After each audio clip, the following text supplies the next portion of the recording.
22nd of September 2022. The clear sky and the new moon offer almost no light. We had arrived around 5 o'clock in the afternoon the day before, just after meeting Jeremy in a parking lot next to the Lac du Joux in western Switzerland, which is located in the Jura Mountain region. He seemed alert and a little worried. Something had happened the night before, and we had to head to a different location than we originally intended. Jeremy works for a non-for-profit organization called OPAL, which offers monitoring programs engaging volunteers who support shepherds by ensuring continuous protection of their flocks during the night. In short, by protecting herds, the aim is to protect the wolf from being hunted and to promote cohabitation with wildlife. Back to that night in September 3 years ago. We were told it's usually very quiet and that the chance of an encounter is extremely rare. We then found out, though, that the reason Jeremy had been so on edge was that a pack of wolves had attacked and killed a calf belonging to the most notorious wolf-hating farmer in the region just the night before, and that the carcass, in fact, was still lying in the field. Now it was our job to protect the rest of the herd this coming night.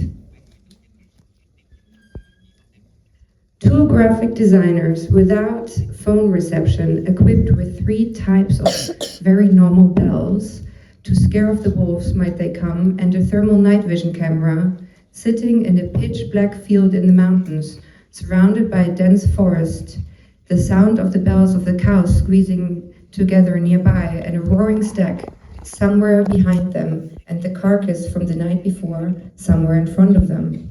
At some point, Christoph whispers into my ear, "I just measured the distance to the rabbit.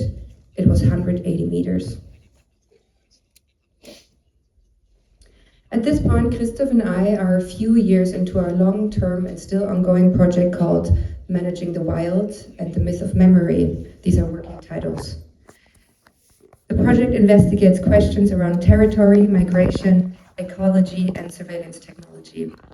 By now, there's a heterogeneous archive of visual, textual material that we have created over the years, including essays we've written, photography we've taken, visual essays, drawing from archival imagery, interviews that we conducted, sculptural works, and poetry.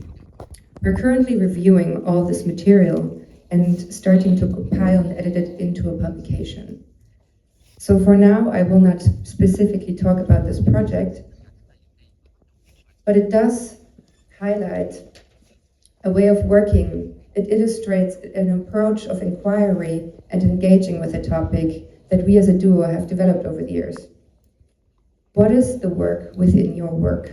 The British artist and designer Paul Elliman supposedly often asked this to his students. And while I was thinking about this lecture, I thought maybe for us as offshore, it's this, searching for resonance in what alienates us. So the following lecture, and it's really much more a lecture than it is a presentation or a talk, which is why I have this script, is approached around and through this lens. I'm a professor for communication design and visual literacy at the Karlsruhe University of the Arts and Design in Germany. And last winter semester, I taught a class together with Nina Czocke, who's a professor for art history, media theory, and digital aesthetics, called Dirty Computer. We explored the laboratory and the image archive of Kamatsu Kola Research, who are part of the Institute of Technology and Architecture at the ETH in Zurich, a leading university for science, engineering, and technology.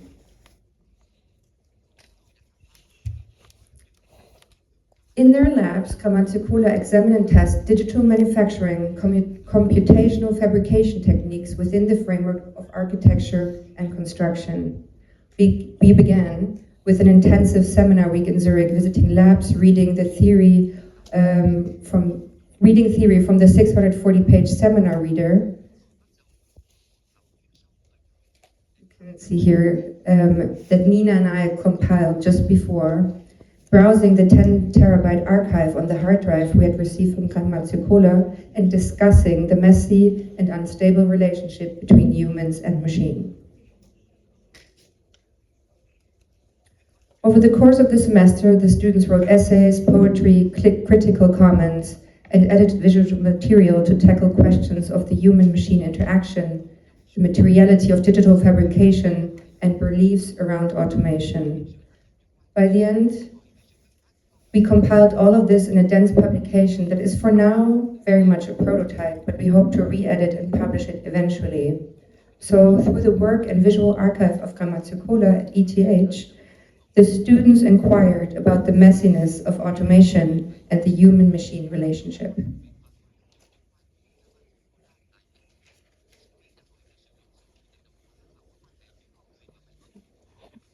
Staying with the topic of dirty computer for a minute, and in regards to this year's conference here now, I guess it's more by now, but 34 million AI images are generated every day. And Christoph Niemann touched upon what that might mean for designers and artists and creativity these days, and also putting aside the cognitive, cultural, and social impact this has. I'm mostly wondering, what does this cost? And who pays for it? Who pays for us generating random bunnies jumping on a trampoline, the second most viewed video this year? Rare earth elements essential for GPUs leave behind lakes of radioactive waste. Lithium for data center backup systems disrupt local water systems and threaten land rights. The cobalt used for batteries relies on mining operations that exploit child labor and operate with minimal environmental oversight.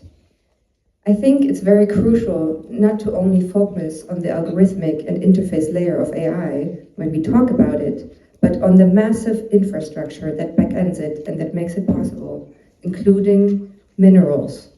So what feels like an immaterial, light technology is really a heavy and toxic infrastructure with enormous environmental cost. 3 weeks ago in class, we discussed a recently published essay by Kate Crawford on eFlux called Eating the Future, the Metabolic Logic of AI Slop. I'm going to read from it. Metabolic images are visual material made by consuming billions of other images to be broken down and absorbed by AI models via a gargantuan infrastructure that absorbs energy and water and excretes media, atmospheric carbon, and other pollutants. If we consider all these forms of generative AI, including text, images, code, and video, it is fundamentally metabolic media. It has a burn rate that is astronomical and growing, and is now directly competing with humans for basic resources like land, energy, minerals, and fresh water. During a research trip a few years ago, before Christoph and I started thinking about the infrastructure regarding AI, we went to the Grimselpass in Switzerland to start looking for energy infrastructure within the alpine landscape. How is it embedded? It's often hidden, but widely present, like hydroelectric power cables, oil pipelines, atomic waste disposal testing sites that are located inside mountains. And although this research trip has been separate to any of our projects, it very much informs many of them still. We often approach these larger issues that seem pressing to us by going to a very specific place, to a very specific site, to look for this larger topic that becomes visible through it. We often conduct interviews or look into archival research, sorry about that, and we make our own images and write text, and often all this culminates in some sort of publishing format, which I will show a bit later. But staying with this for a few seconds. Christoph, the other half of Offshore, my studio partner, for example, is currently looking into the relationship between Switzerland's hydroelectric power infrastructure and newly built data centers that are popping up in Zurich's outskirts. He recently wrote this essay, Water Flows, Data Streams. I can't read it that good. Okay, I'll read from it for a brief moment. Naturally, the cloud evokes the idea of a delicate, lightweight presence, even though Its actual workings rely on a gigantic physical infrastructure with data center at its core. Far from weightless, these huge warehouse-like buildings host endless rows of servers, routers, and switches that process, store, and share our data 24/7. Every time we call upon the services of our digital companion, we feed on a cascade of computational processes within a data center filled with the hum and heat of thousands of calculating machines. Switzerland's abundant glacial water resources and extensive hydropower infrastructure have attracted major tech companies like Google, Microsoft, and Amazon, turning the country into a hub for rapidly expanding data centers. Marketed as clean and endlessly available, this hydroelectric energy is often framed as an inexhaustible alpine battery. Yet, treating it as a zero-impact, infinitely scalable resource creates long-term problems for Switzerland's population and ecologies. For example, one of the new data centers that is just popping up around just outside of Zurich will use as much electricity as 48,000 households. That is the size of the closest city to Zurich called Winterthur.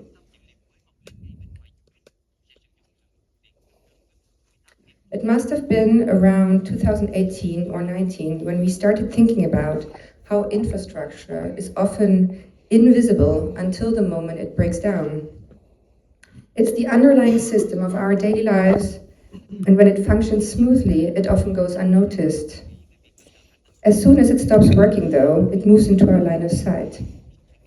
So, Visible Upon Breakdown, this project was originally intended as an exhibition, but it was cancelled due to COVID-19, which proves basically in the middle of our project the point of Visible Upon Breakdown. So without knowing it, we shot the images for our dust jacket during this research trip that I just mentioned before. Rediscovering those photos 2 years later, you can see the melting Rhone Glacier is covered by a white cloth in an attempt to slow down the melting process. And here, there's an orange cable on the right side. This reappears as the thread in the book binding of our publication.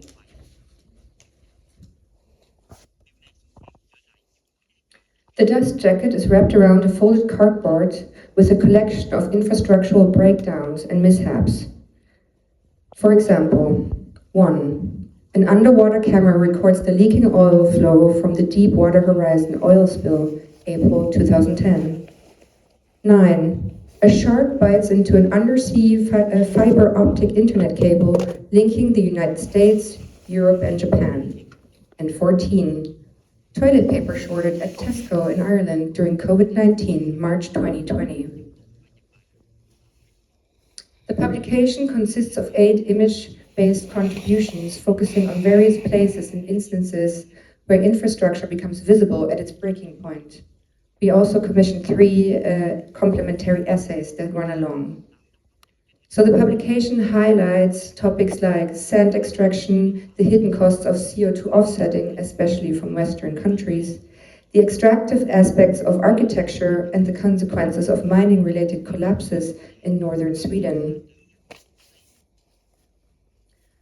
Salvatore Vitale's contribution, Death by GPS, delves into issues such as labor exploitation, the gig economy, and automated processes within the context of post-capitalism. The project primarily focuses on South Africa, specifically the Gauteng region, which today hosts many freelance workers in the IT field who operate for Western countries within the gig economy.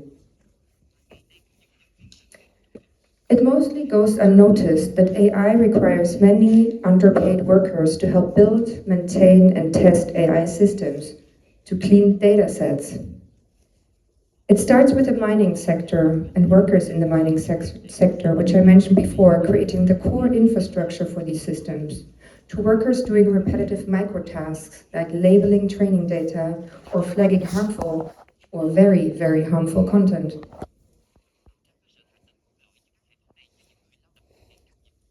This invisible labor has been called ghost work. which is highly fragmented, isolated, and precarious. And because of this isolation, it gets really hard for those workers and people to unionize. You get singled out. You're kind of alone behind your computer. So a recent campaign in the United States, Stop Hiring Humans. So while companies try to convince the general public that so-called intelligent machines are doing all the work, planetary computation, in fact, depends heavily on the exploitation and the invisible work of human labor.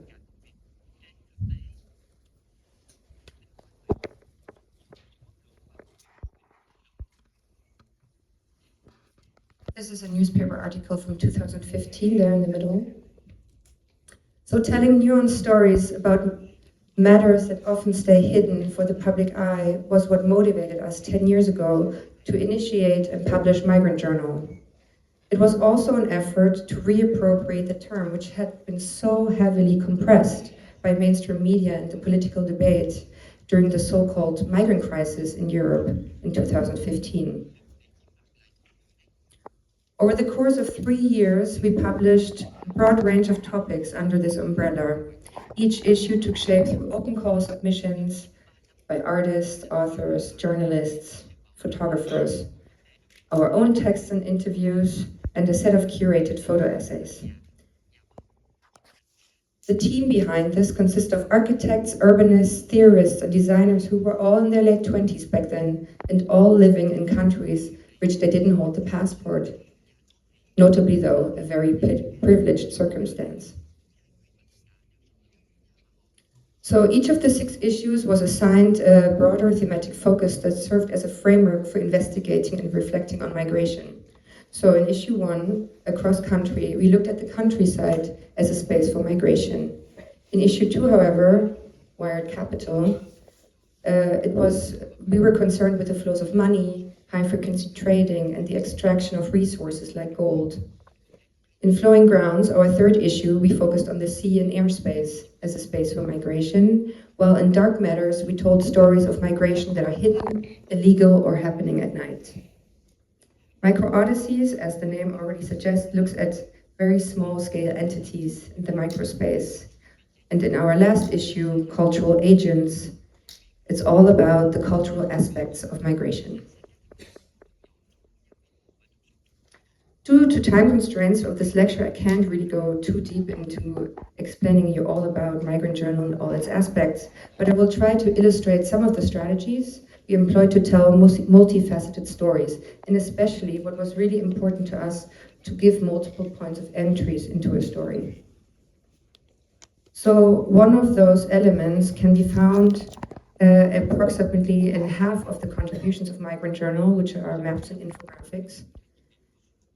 And all of them were research, conceptualized, drawn by Christoph and I, and it was often the most laborious part of making Migrant Journal.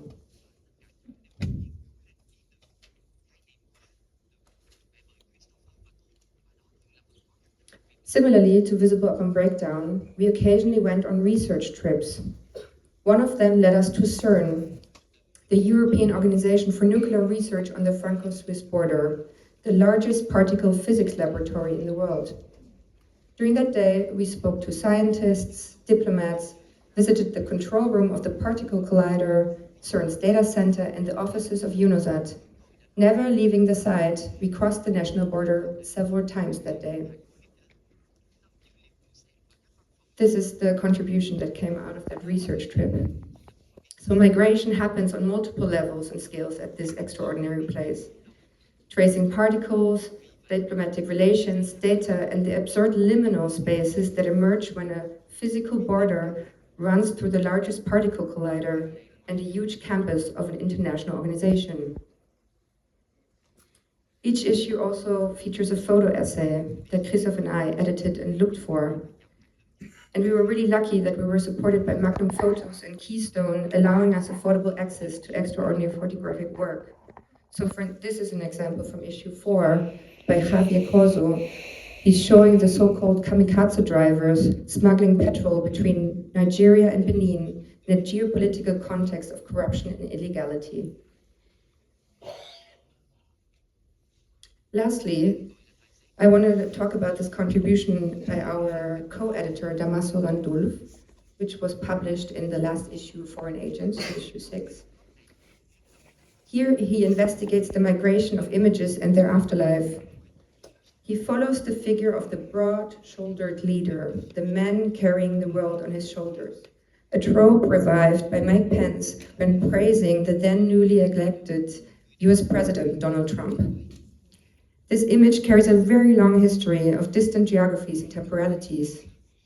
Atlas, the Titan, condemned to bear the weight of the world for eternity, lends its name to the Atlantic Ocean, the Atlas Mountains, the fictional island of Atlantis, and even the bound collections of maps and diagrams that carry geopolitical knowledge, also very present in Migrant Journal.